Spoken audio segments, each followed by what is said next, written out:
Keď som prvýkrát písala o Batšebe, bola som k nej riadna mrcha. Označila som ju za Dávidovú milenku, dala som jej zodpovednosť za smrť jej manžela a okrem toho som ju úplne ignorovala. Jednoducho som sa k nej správala ako všetci ostatní ľudia dookola. Urobila som si na ňu názor podľa toho, čo bolo povedané. Veď už len ktorá slušná žena sa prosím vás kúpe na streche. Alebo počkať. Biblia hovorí, že bol na streche len Dávid, tú Batšebu sme si tam domysleli.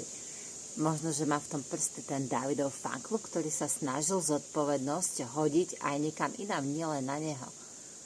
Ale bol to Dávid, ktorý sa pozeral, kam sa nemal.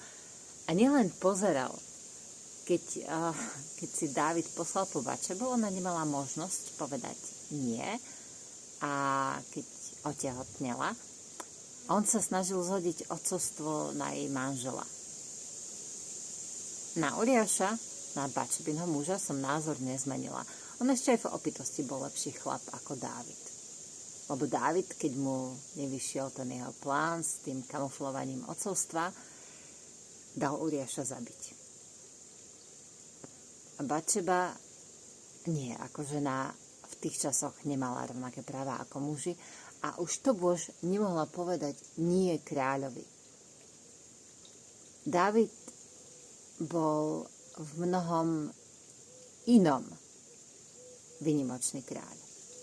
A ten jeho fanklub by sme už nemali nechať behať na voľno. Ja som si kvôli Uriášovi aj kvôli Batšebe už názor opravila.